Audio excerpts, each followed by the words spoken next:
Siddha cooking Tamil.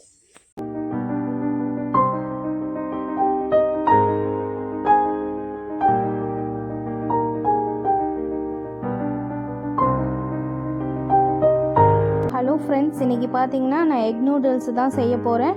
எப்படி இந்த noodles செய்கிறேன்னு வாங்க பார்க்கலாம். இப்போது நூடுல்ஸு செய்கிறதுக்காக நான் சுடு தண்ணி வச்சுருக்கேன்.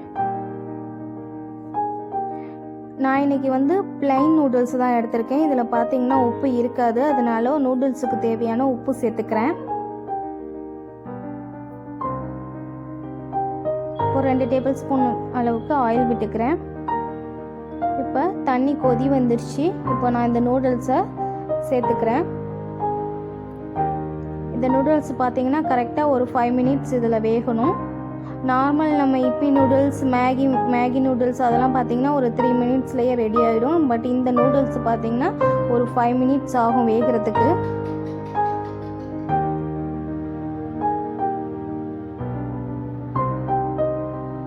கரெக்டாக 5 மினிட்ஸ் கழித்து நம்ம எடுத்துடலாம் நூடுல்ஸை.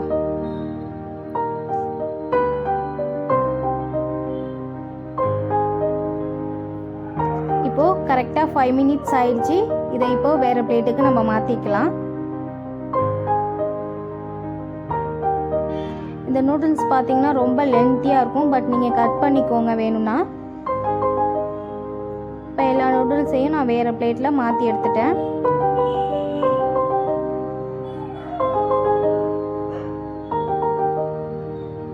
இப்போது நம்ம இந்த நூடுல்ஸை ஒரு பிளேட்டில் நல்லா பரப்பி விட்டுக்கலாம். நல்லா ஆறணும், அப்போ தான் நம்மளுக்கு உதிரியாக கிடைக்கும் நூடுல்ஸு.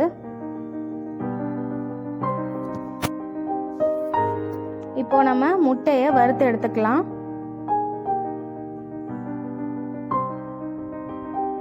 ஒரு 2 டேபிள் ஸ்பூன் அளவுக்கு ஆயில் விட்டுக்கிறேன்.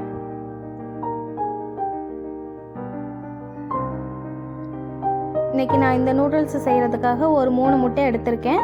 அதை வறுத்து எடுத்துக்கலாம்.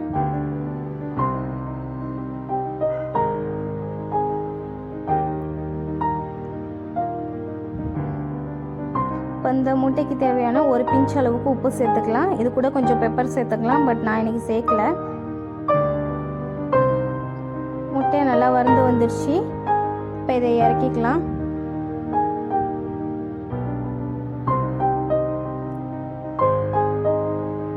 நூடுல்ஸை செய்கிறதுக்காக 2 டேபிள் ஸ்பூன் அளவுக்கு ஆயில் விட்டுருக்கேன்.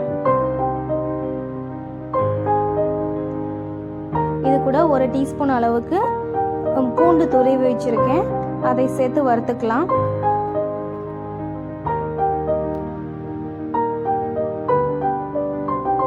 பூண்டு நல்லா வதங்கினதும் 1 கப் அளவுக்கு பெரிய வெங்காயம் கட் பண்ணி வச்சுருக்கேன். அதையும் சேர்த்து வதக்கிக்கலாம்.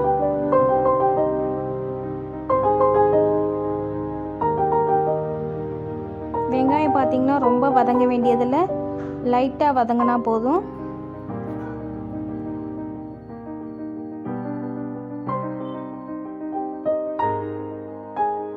இப்போது 1/4 கப் அளவுக்கு கேரட் துருவி வச்சுருக்கேன். அதையும் சேர்த்துக்கலாம். கேரட்டும் பார்த்தீங்கன்னா ரொம்ப வதங்க வேண்டியதில்லை, லைட்டாக வதங்கினா போதும். இப்போது 1/4 கப் அளவுக்கு முட்டைக்கோஸ் துருவி வச்சுருக்கேன். அதையும் சேர்த்து வதக்கிக்கலாம்.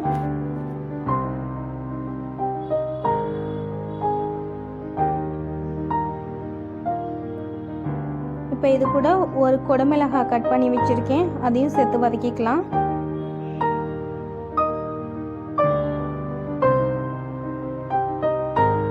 இப்போ எல்லாத்தையும் நல்லா மிக்ஸ் பண்ணி விட்டுக்கலாம். இப்போது இந்த காய்கறிக்கு தேவையான உப்பு லைட்டாக சேர்த்துக்கலாம்.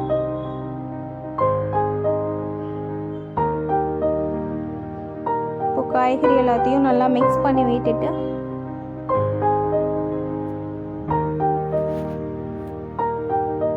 இப்போ ஒரு டேபிள் ஸ்பூன் அளவுக்கு டொமேட்டோ கெச்சப் சேர்த்துருக்கேன்.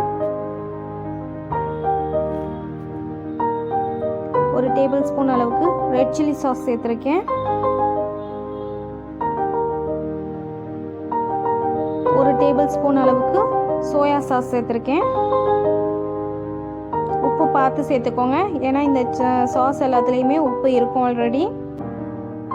இப்போ எல்லாத்தையும் நல்லா கலந்து விட்டுக்கலாம்.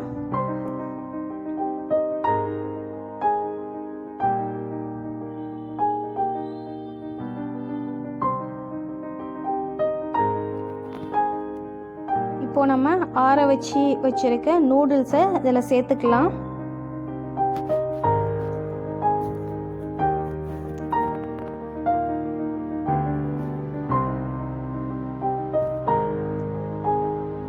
இப்போ நூடுல்ஸ் எல்லாத்தையும் நான் சேர்த்துட்டேன். இதை இப்போ பொறுமையாக நம்ம அந்த மசாலா கூட மிக்ஸ் பண்ணி விட்டுக்கலாம்.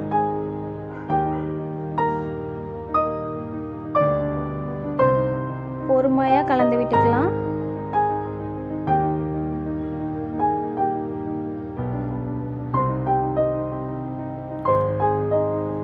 நம்ம அந்த சாஸ் அந்த காய்கறி எல்லாமே ஒன்றா மிக்ஸ் ஆகுற மாதிரி நல்லா கலந்து விட்டுக்கணும். இது பார்த்திங்கன்னா கொஞ்சம் டைம் எடுக்கும், பட் பொறுமையாக நம்ம கலந்து விட்டோம்னா சூப்பராக ரெடி ஆகிடும்.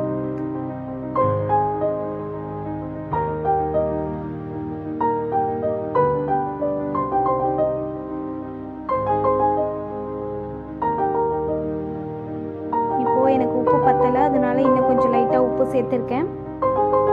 இப்போ உப்பு சேர்த்து திரும்பவும் நல்லா கலந்து விட்டுக்கலாம்.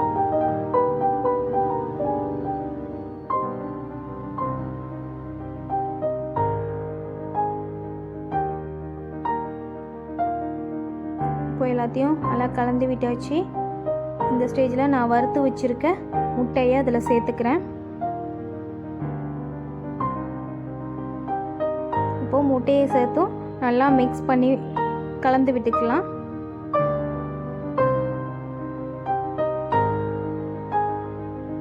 முட்டை அந்த நூடுல்ஸ் எல்லாம் நல்லா ஒன்று சேர்ந்து கலந்து வரணும்.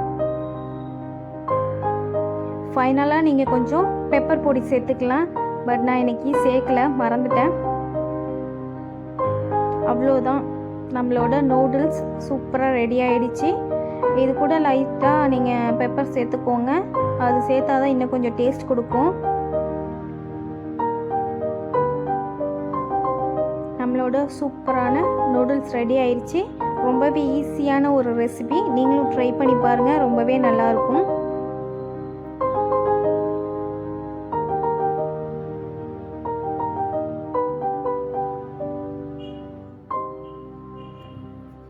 Thank you.